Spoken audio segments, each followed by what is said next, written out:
நாம் 1 கப் பாதாம் எடுத்திருக்கோம். பாதாம் முழுகிற அளவுக்கு தண்ணி வச்சு நல்லா கொதிச்சதுக்கப்புறம் அடுப்பை ஆஃப் பண்ணிவிட்டு பாதாம் சேர்த்து மூடி போட்டு ஒரு 5 மினிட்ஸ் மூடி வச்சுக்கலாம்.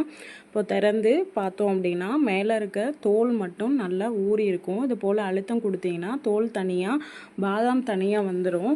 இது போல் எல்லாத்தையும் தோலை நீக்கி ஒரு 5 மினிட்ஸ் ஃபேனில் வச்சுட்டு ஒரு பேன் காஞ்சதுக்கப்புறம் பாதாம் சேர்த்து நல்லா வறுத்து எடுத்துக்கலாம்.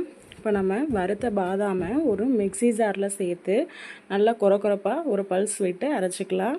அரைச்சதுக்கப்புறம் ஒரு ஏலக்காய், இது ஆப்ஷனல் தான், வேணும்னாலும் சேர்த்துக்கோங்க.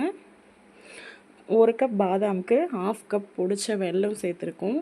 சேர்த்து நல்லா மைய அரைச்சிக்கலாம். அரைச்சதுக்கப்புறம் நம்ம குட்டி குட்டி உருண்டைகளாக லட்டு பிடிச்சோன்னா இது போல் சூப்பரான சுவையான பாதாம் லட்டு ரெடி. நீங்களும் இது போல் உங்கள் கிட்ஸுக்கு செய்து கொடுங்க. பிடிச்சிருந்தா லைக் பண்ணுங்கள், சப்ஸ்கிரைப் பண்ணுங்கள். தேங்க்யூ.